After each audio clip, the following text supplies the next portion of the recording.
오늘 우리가 함께 볼 하나님의 말씀 구약성경 욥기서 1장 6절부터 12절까지입니다. 욥기 1장 6절부터 12절까지의 말씀입니다. 욥기 1장 6절부터 12절까지 한 절 한 절 교독하고 마지막 절은 함께 읽겠습니다. 하루는 하나님의 아들들이 와서 여호와 앞에 섰고 사탄도 그들 가운데 온지라.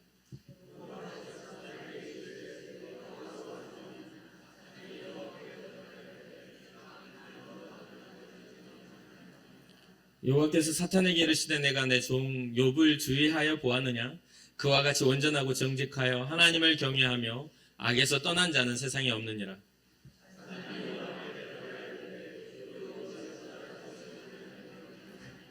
주께서 그와 그의 집과 그의 모든 소유물을 울타리로 두르심 때문이 아니니까 주께서 그의 손으로 하는 바를 복되게 하사 그의 소유물이 땅에 넘치게 하셨음이니이다.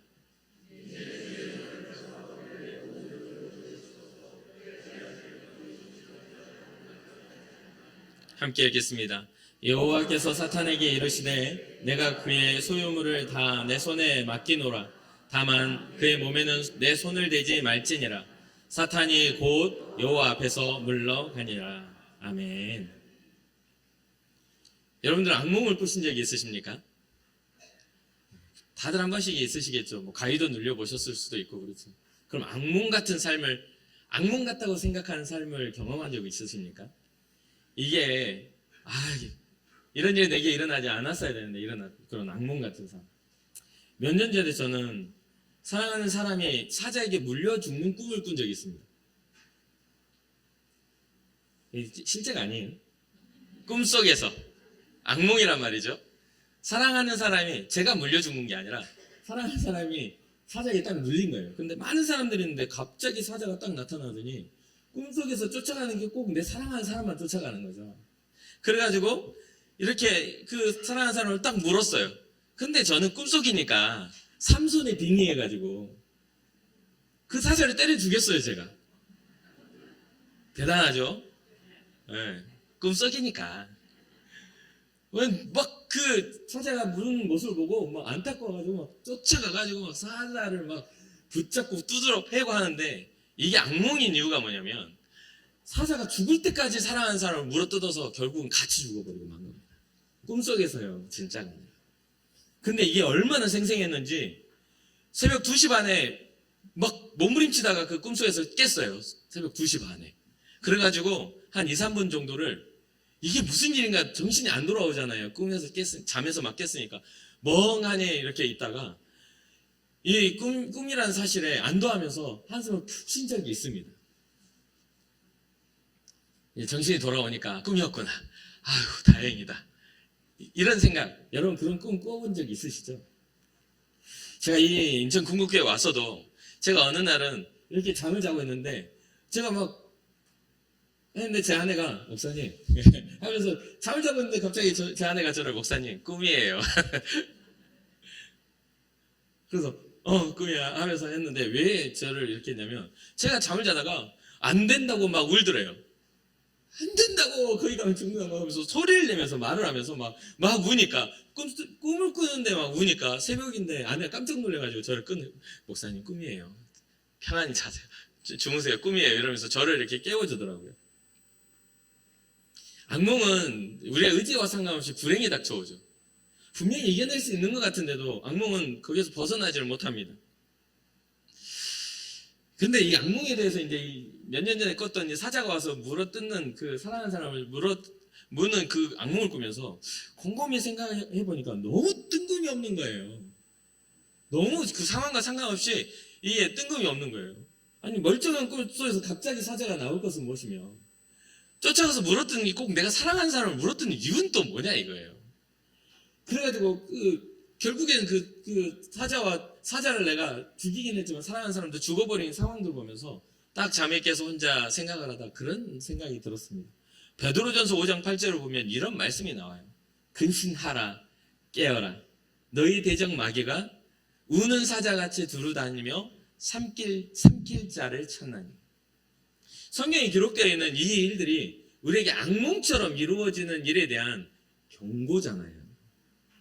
우리는 그냥 꿈이기 때문에 안심하며 꿈이었어 라고 생각하지만 지금 현재 영적인 전쟁은 우리로 하여금 낙심하게 만들고 우리로 하여금 넘어지게 만들고 우리로 하여금 생명의 가치를 잃어버리게 만들려고 하는 마귀 사탄과 사자같이 우는 그 사탄과 우리는 싸우고 있다 이 말입니다. 중요한 건 고통은 내가 막 괴로워하는데 이 상대방 물어뜯겨 죽는 사람도 고통을 받고 있는 거잖아요. 현실감이 나에게 일어나지 않으니까 우리가 못 느끼는 거지만 영적인 것은 육체적인 고통이 아닙니다. 영적인 것은 우리의 영혼의 고통이에요. 영혼의 고통이라는 육체적인 고통은 잠시 잠깐 있다가 없어지는 고통이지만 영혼이라는 거 뭡니까? 영원하기 때문에 이게 영혼이라고 말하는 거거든요. 영혼의 고통은 이건 우리가 해결할 수 있는 방법이 없어요. 이것은 누구에 의뢰해야 되냐면 하나님께 의뢰할 수밖에 없는 거예요. 영원하신 하나님이 우리를 영원한 생명 가운데 이끌어 가시지 않으면 우리는 그 고통에서 벗어날 수가 없다는 겁니다. 이건 굉장히 큰 악몽이에요. 삶 속에서도 그러한 악몽과 같은 상황을 우리가 대면하기도 합니다. 정말 그 현실의 그 고통은 그 시간을 길게 만들고 괴롭게 만들어요. 이 시간이 언제 갈까? 언제 이 시간이 끝날까? 기도하고 그 마음속에 그냥 애를 써도 이 시간에 대한 그것들이 잘 지나가지 않을 때가 많죠. 여러 가지 우리의 상황 속에서 우리가 대면하는 삶의 어려움과 고통들을 우리가 대면하고 살아가지만 그런 것들 다 말하기에 너무 다양하고 너무나 각자의 어떤 해석이 필요합니다. 그래서 오늘 본문은 이 악몽과 같은 현실을 경험하는 욥에 대한 이야기를 좀 하려고 해요. 이 욥에 대한 이야기를 하는 것은 우리가 잘 알 수도 있고 또 쉬울 수도 있어요. 이야기니까. 근데 이것이 이러한 우리에게 전해지는 하나님의 말씀 속에 그냥 우리가 봤을 땐 글로 우리가 받아들일 그런 이야기니까 그 잘 이해력만 있으면 이걸 보고도 충분히 우리는 깨달을 수가 있어요. 그러나 여기서 포인트를 잡고 우리가 짚고 넘어가야 할 그 포인트가 있다는 거예요. 이 이야기의 주인공인 욥은 굉장히 정직하고 또 온전하다 평가되는 사람입니다. 하나님을 경외하고 악한 길을 멀리하는 사람이에요. 그는 아들 7과 딸 3을 가진 다산의 복을 가진 그런 사람이고 소유물도 동방 사람들 중에 굉장히 부자입니다. 욥은 자녀들이 저까지도 혹시나 하는 마음에 하나님 앞에 번제로 자녀들이 하나님 앞에 노여움을 받을까 하고 자녀들을 위한 제사를 지낼 만큼 굉장히 신앙적으로도 경건함을 추구하고 조심스러운 삶의 그런 어떤 경건성을 가졌던 사람이기도 합니다. 이런 모습은 누구를 기쁘게 했냐면 하나님을 기쁘시게 했습니다. 이런 욥의 한결같은 하나님을 경외하는 삶 그리고 그러한 거룩함을 쫓아 온전함을 쫓아 걸어가려고 하는 의지들은 하나님을 기쁘시게 했고 또 하나님의 자랑거리가 되었죠. 그런데 이 본문에서 하나님의 아들들이 나오고 사탄이 나오고 하나님이 나오면서 하나님 나라의 어떤 그런 모습이 그려지기 시작합니다. 그러면서 하나님이 먼저 이 본문에서는 하나님이 이 상황 속에서 이야기를 합니다. 그 이야기의 대상이 사탄을 향해요. 하면서 뭐라 하냐면 사탄아 네가 어디서 왔느냐라고 물어요. 그러니까 사탄이 땅을 두루 여기저기 다녀왔나이다 라고 이야기합니다. 그러니까 하나님이 이에 대해서 욥에 대한 자랑을 합니다. 그 자랑에 나오는 욥은 네가 욥을 보았느냐? 그는 온전하고 정직하며 하나님을 경외하며 악에서 떠난 사람이다. 세상에 이런 사람이 없다라는 세상의 유일한 의인처럼 하나님이 자랑을 하시죠. 그런데 너무나 완전한 삶 속에 자랑거리가 되니까 하나님이 자랑할 만큼 삶을 사는데 하나님의 자랑에 사탄이 이의를 제기합니다. 뭐라고 합니까? 그가 까닭이 없이요? 그가 하나님을 경외하는 게 이유 없이 하나님을 경외하는 겁니까? 하나님께 바라는 게 없이 하나님께 순수하게 경외하는 것입니까? 울타리를 쳐주셔서 그런 거죠. 하나님이 복을 주셨으니까 저가 염려와 근심이 없으니까 그의 집을 지켜주시고 모든 소유물도 하나님의 울타리로 보호해 주시니까 그가 하나님 앞에 그렇게 살아가는 거 아닙니까? 그가 하는 일이 하나님이 다 형통케 하시니 소유물이 땅에 넘치는데 마늘 가지고 있는데 저렇게 못 살 사람이 어디 있습니까? 이렇게 이야기를 하는 겁니다. 그러니까 결국은 뭐예요? 하나님의 자랑을 교묘하게 뒤틀어요. 욥이 하나님을 향해 정직하게 걸어왔던 그런 것들이 그의 평안함 때문에 주님 앞에 드린 거죠. 저거 고난을 안 겪었으니까, 바닥이 드러나지 않았으니까 그런 거 아닙니까? 라고 말하니까 하나님이 거기에 대해서 욥의 소유를 다 사탄에게 맡겨버립니다. 모든 것을 뺏어가던데 몸을 건드리지 말고, 생명 건드리지 말고 모든 것들을 뺏어가봐 라고 해요. 그러니까 이제 사탄이 그 권세를 가지고 욥을 이제 시험하기 시작하는데, 사탄이 여기에서 욥의 시험의 이야기들은 굉장히 쉬워요. 인재와 천재가 나눠져서 쭉 진행이 됩니다.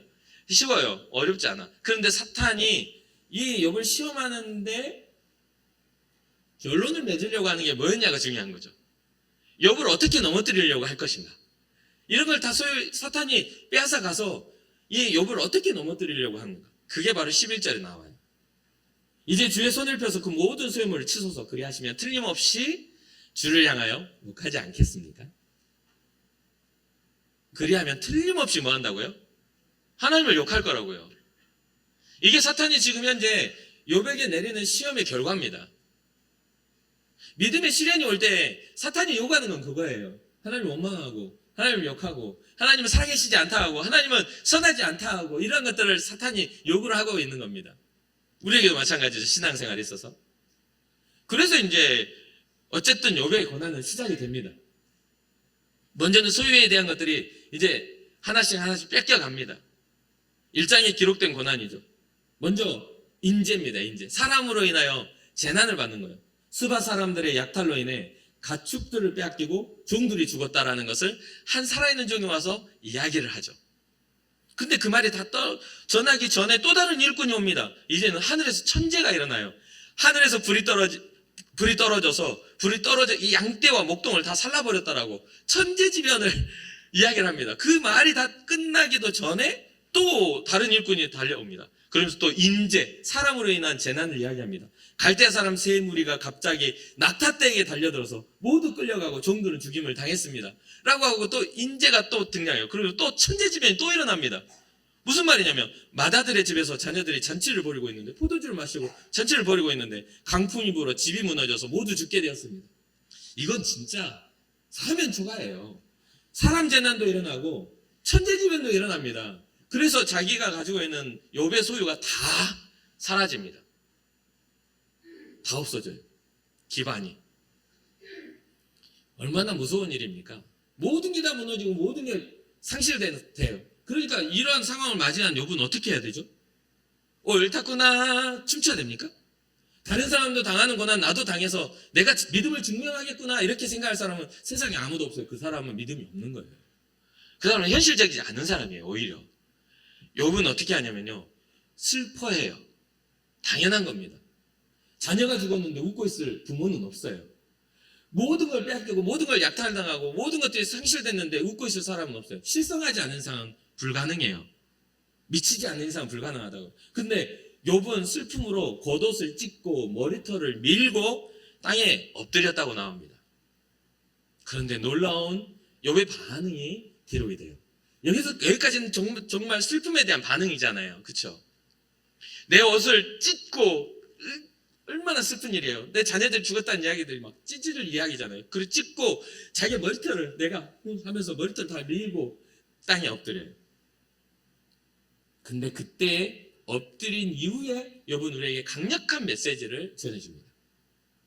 어떠한 거냐면요, 욥이 일어나 20절부터 22절까지예요. 욥이 일어나 겉옷을 찢고 머리털을 밀고 땅에 엎드려 예배하며. 믿음의 사람의 결론이 이것에 있습니다. 슬픔 앞에, 괴로움 앞에 당면한 그 과정 속에서 욥은 뭐 하냐면 자기 슬픔을 표현하지만 땅에 엎드려 하나님을 예배했다고 나옵니다. 비현실적인 믿음 아닙니까? 하나님이 자랑할 만하면 이 정도는 돼야 자랑할 만하지 않겠어요? 그렇게 하면서 21절에 그런 말을 해요. 내가 모태에서 알몸으로 나왔사온즉 또한 알몸이 그리로 돌아가올지라.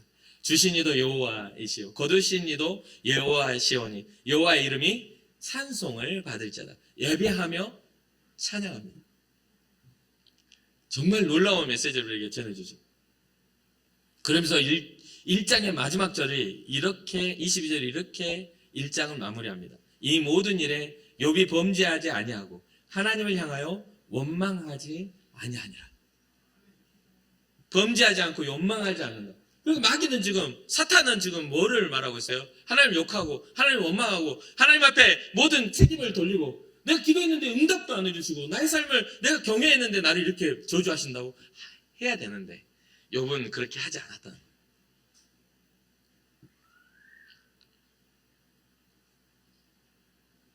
그러니까 여기에서 뭐가 나오냐면, 욥의 신앙은 하나님이 복 주시고 특별하게 보호하신 이유 때문에 하나님을 경외했던 것이 아님을 증명하게 됩니다. 이게 신앙인 거예요. 그런데 여기까지면 얼마나 좋아. 여기서 시험이 끝났으면 너무 좋았을 텐데 아직 시험이 이제 시작 단계인 거예요. 시작 단계. 2장으로 쫙 넘어가니까 하나님과 사탄이 다시 대화가 나옵니다. 그래서 하나님이 말하죠. 봐라, 그 소유를 다 빼앗아서도 욥이 나에게 대해서 의롭지 않느냐라고 이야기해요. 그런데 사탄이 자기의 주장이 틀렸음에도 포기하지 않습니다. 여러분 아세요? 악한 것은 쉽게 포기하지 않아요. 악한 일은 쉽게 포기 안 합니다.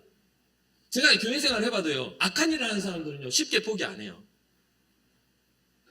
교회 안에서 분쟁을 일으킨 사람은 절대 쉽게 포기를 안 해요. 그 포기하는 것은 은혜예요. 악한 일을 포기하는 것은 성령의 역사예요. 그러니까 우리가 어떤 일을 행할 때 악이 막혀지고 선한 일에 우리의 오래 참음이 드러난다면 그건 은혜입니다. 주님의 사람다운 사람의 증거기도 해요. 무슨 뜻인지 이해되죠? 그러니까 우리는 선한 일을 포기하지 말아야 돼요. 악한 일이 끊임없이 한다면 욥의 투쟁도 끊임없이 우리는 해야 되는 거예요. 믿음의 반응도 끊임없이 해야 돼요. 그래서 결국은 어떻게 해야 돼요? 이겨야 되는 거예요. 이겨야 되는 거예요. 사단이 또 자기 주장이 틀렸음에도 인정하지 않고 또 다른 욥의 불완전성을 드러냅니다. 하나님이 틀렸다라고 말하려고 해요. 하나님은 완전하신 분인데 당신이 틀렸어요. 왜냐면 아니 가죽으로 가죽을 바꾸는 거지.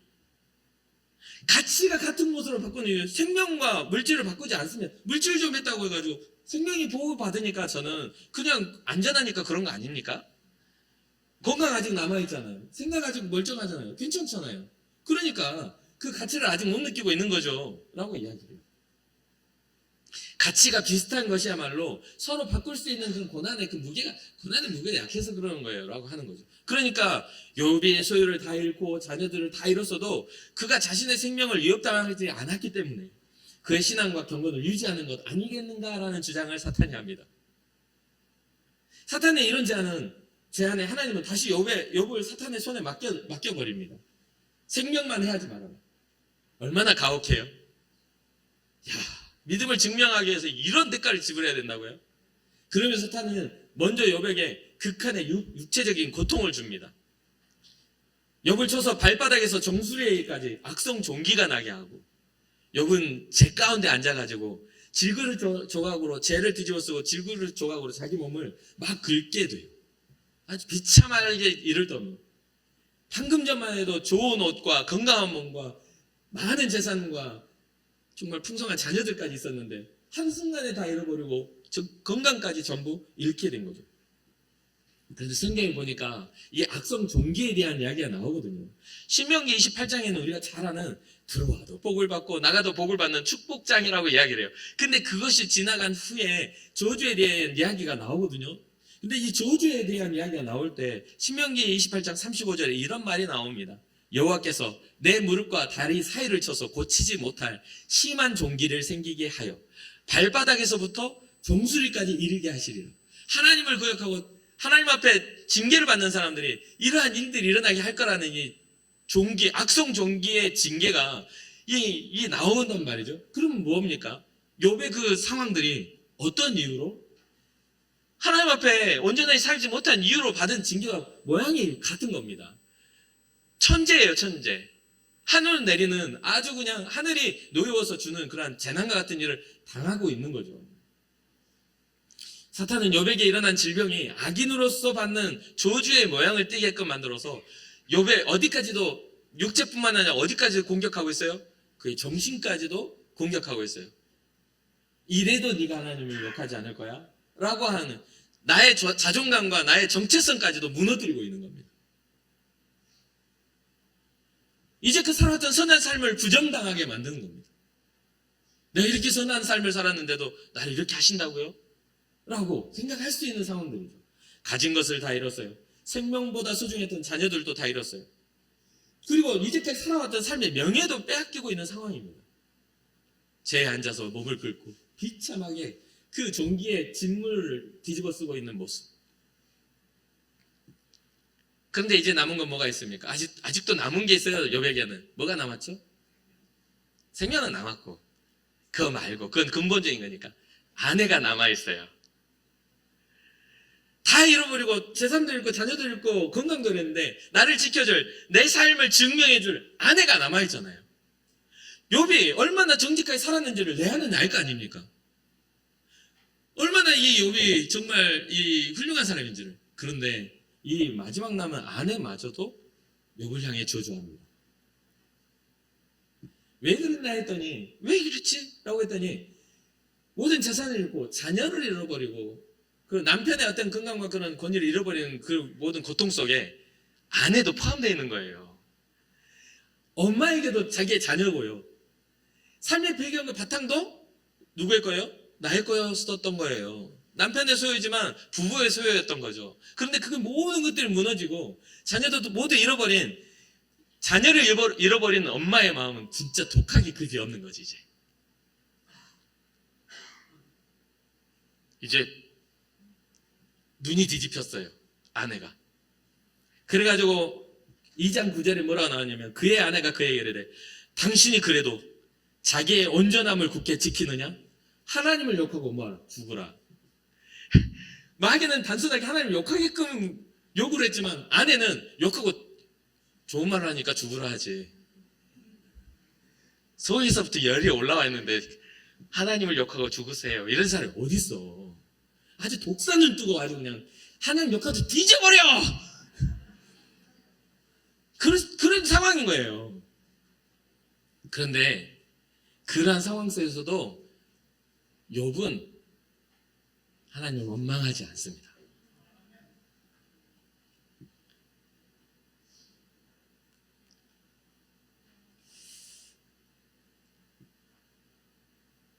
소유물을 뺏겨버렸고 건강과 명예를 빼앗겼으며 또 자기의 가장 우군이 없고 자기를 인정해주는 아내까지 빼앗겨버린 절망스러운 상태. 건강도 마찬가지고. 그때의 마귀는 욥기서 2장 5절에도 똑같은 이야기를 해요. 그리하시면, 이 두 가지, 욥기서 1장 11절과 2장 5절에 이 동일한 상황이 나오는데 조건이 달라요. 11절에는, 1장 11절에는 이제 주의 손을 펴서 그의 모든 소유물을 치소서. 그리하시면. 2장 5절에는 이제 주의 손을 펴서 그의 뼈와 살을 치소서. 그리하시면. 결과를 뭐를 원한다고요? 그러면 주를 향하여 욕하지 않겠습니까? 마귀가 원하는 건 지금 신앙의 무너짐입니다. 하나님을 향한 신뢰의 무너짐을 원하고 있어요. 욥은 자기를 조주하며 떠나가는 아내에게 이렇게 말합니다. 욥기서 2장 10절에 그가 이르되 그대의 말이 한 어리석은 여자의 말 같도다. 우리가 하나님께 복을 받았은즉 화도 받지 아니하겠느냐? 하고 이 모든 일에 욥이 입술로 범죄하지 아니하니라.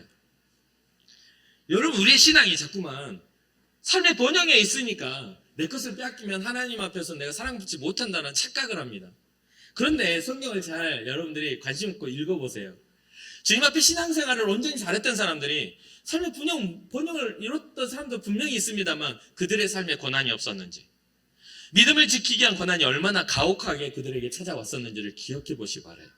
오히려 우리가 믿음을 선택하고 평안하다 하면 어쩌면 우리는 믿음 생활을 제대로 못하고 있는 건 아닐까요? 내가 가진 소유나 내가 가진 건강이나 내가 가진 삶의 가능성들을 주님을 위해 쓰지 않기 때문에 평안한 거 아닐까요? 불편함이 없는 거 아닐까요? 십자가를 짊어진 적이 없으니까 불편하지 않은 거 아닐까요?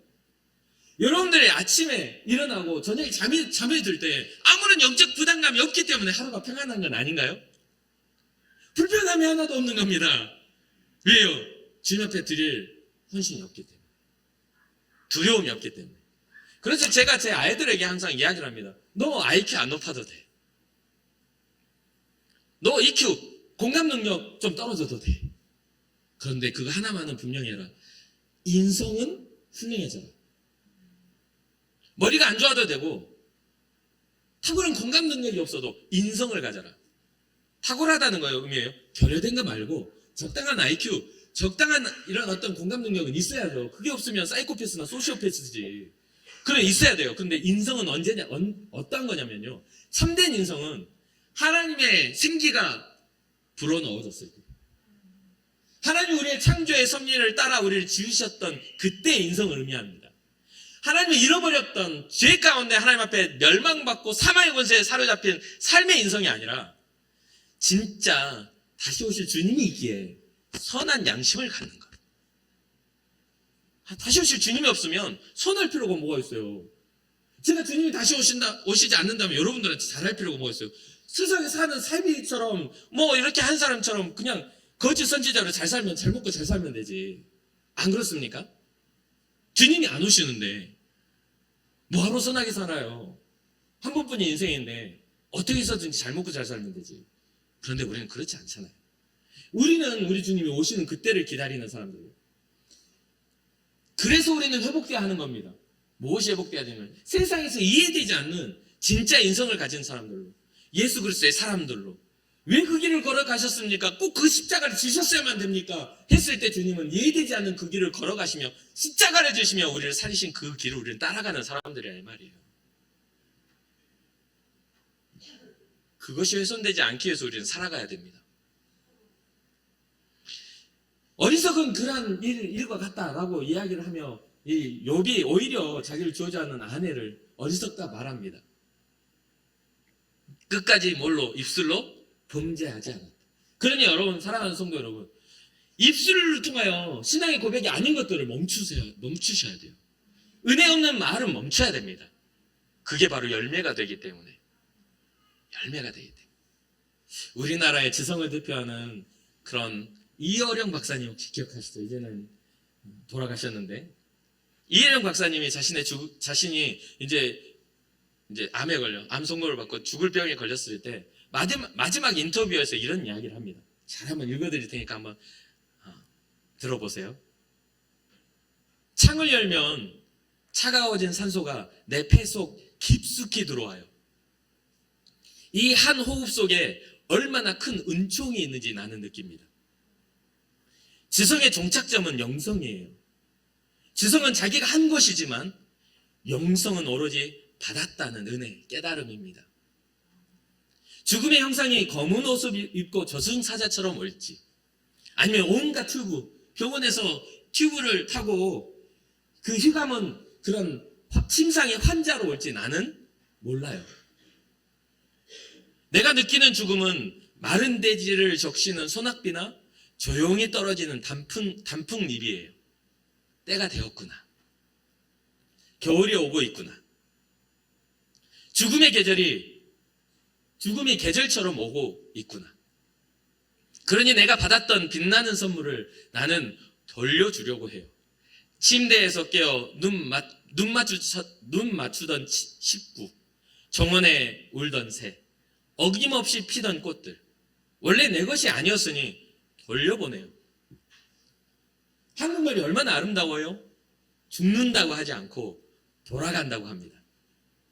애초에 있던 그 자리로 나는 돌아갑니다. 마지막 인터뷰가 바로 그것입니다. 애초에 있던 그 자리로 나는 돌아갑니다. 그 자리가 어딥니까? 죄짓기 이전에 하나님이 존귀하다 하며 자기의 생기를 코에 불어넣어 주었던 바로 인간 본연의 그 모습으로 주님의 품 곁으로 돌아간다는 거죠. 이게 바로 본향입니다. 제가 이 인터뷰를 처음에 나왔을 때 이 인터뷰를 보고 또 책으로도 읽고 또 영상으로도 보면서 정말 많이 울었던 기억이 납니다. 그리고 제가 고백했어요. 주님, 저도 제 인생의 종착지가 주님께로 돌아가기를 원합니다. 주님 앞에 나의 삶이 소망이 있기를 원합니다라는 그런 고백을 했어요. 이해영 박사님의 고백이 욥의 고백과 비슷한 걸 느낍니다. 욥기에서 1장 21절 오늘 본문의 결론과 같죠. 이르되 내가 모태에서 알몸으로 나왔사온즉 또한 알몸이 그리로 돌아가올지라.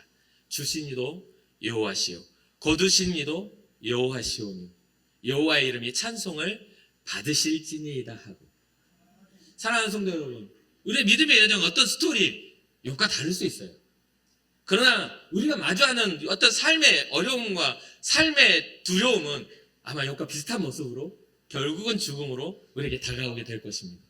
그게 어떤 극한의 어둠으로 올지, 아니면 이현영 박사님 말하는 것처럼 튜브를 휘감고 있는 침상으로 올지 우리는 알지 못해요. 지난 한 주간 저는 그러한 것들을 처절하게 깨닫고 처절하게 몸부림쳤어요. 너무너무 두려움 속에서, 너무너무 괴로움 속에서 제 마음의 에너지가 다 빠져버리고 의지가 상실되는 그런 상황들을 경험했어요. 저희 큰애가 살면서 처음으로 아빠의 목소리 속에 떨림과 두려움을 느꼈다라고 말할 정도로 정말 두려운 한 주를 보냈어요. 잘 알고 있습니다. 그럼에도 불구하고 우리의 입술은 우리를 향하신 하나님의 사랑을 고백하고 하나님을 향한 신뢰를 고백하고 어떤 상황이나 환경과 건강과 물질과 우리의 가장 가까운 사람의 비난 속에서도 우리 마음을 지켜 하나님께 부정한 입술을 갖지 않는 것이 신앙이라는 것을 잊지 마시고 사탄이 원하는 그러한 올무에 빠지지 않는 우리가 되기를 주님의 이름으로 축복합니다. 마무리를 맺는데 시작같이 마무리를 맺어드릴게요. 아내도 잃어버린 욥에게 더 이상 이제 뭐가 없을 것 같잖아요. 고난의 시작입니다. 욥기서를 보면 여기까지가 소론이에요. 소론. 욥기서의 이 아내를 잃어버리고 제 앉아있는 이 시간은요, 욥기의 소론에 불과해요. 이제 시작했어. 와, 이후로 욥의 새 친구가 등장하거든요. 대만 사람 엘리바스와 수아 사람 빌닷과 나아마 사람 소발이 나옵니다. 나중에 엘리오라는 인물도 나오죠. 그들은 욥을 위로하기 위해서 이 욥의 친구들로서 서로 약속을 하고 욥을 찾아옵니다. 욥이 당한 고난을 들었죠. 그런 일이 있어가지고 욥이 그렇게 했다는 거 듣고 찾아와요. 그들의 모습은 진정으로 욥이 당한 고난에 위로해주는 그런 모습으로, 공감하는 모습으로 찾아와서 소리질러 울어주고 각자의 고소들을 같이 찢어주고 하늘을 향해 티끌을 내려 자기의 몸 위에 욥과 같이 티끌을 뒤집었습니다. 그리고 밤낮 7일 동안 욥과 함께 땅에 앉아 괴로워합니다. 같이 울고 통곡하고 7일 동안 앉아있어요. 그들은 와가지고 욥의 상함을 보고 욥의 그 비참함을 보고 아무 말도 하지 못하고 그냥 그곳에 있어요. 그런데 그렇게 함께 공감하는 친구들이 진정 욥에게 위로를 주면 참 고마웠겠지만 그들의 입이 열리기 시작하면서 욥은 아주 괴로움에 휩싸이게 됩니다. 친구들의 입이 열리기 시작하면서 욥의 삶이 더 비참한 상황 속으로 빠져들기 시작해요. 어쩌면 이게 우리의 삶의 이야기일 수도 있습니다. 제가 여러분 말씀드리고 싶은 것은 우리가 인생을 살아감에 있어서 사람의 이야기로 위로받고자 하는 우리의 의지가 있습니다. 그러나 그 위로가 하나님께 속하지 않는다면 오히려 그 위로는 우리로 하여금 하나님 앞에 영적인 무딘 감성과 또한 잘못된 선택을 하게 만드는 조언이 되고 말 것입니다. 그리고 여러분의 삶에 있어서 진정으로 하나님을 경외하는 친구가 있기를 바라고 여러분의 삶에 있어서 진정으로 하나님의 말씀을 전하는 주님의 종들이 여러분 삶 속에 있기를 바라고 여러분 삶에 있어서 진정으로 울어줄 수 있는 기도의 동역자가 있기를 주님의 축복합니다. 사람의 말은 듣기에 달콤해도 그건 진리가 아니에요. 진리는 오직 하나님의 말씀입니다. 예수 그리스도의 생명의 우리를 감싸고 세상 잘 사는 법이 아니에요. 주님 앞에 우리가 돌아갈 그 길을 가르쳐주는 진리의 법 안에 여러분과 제가 있기를 바라봅니다. 그래서 끝으로 그리하시면 틀림없이 예측하며 하나님을 저주하리라는 그런 사탄의 계기가 오히려 반전돼요. 끝까지 마음과 입술을 지켜 주님께 원망하지 않냐고 주님을 신뢰를 드릴 수 있는 여러분과 제가 되기를 주님의 이름으로 축복합니다. 잠시 기도하겠습니다.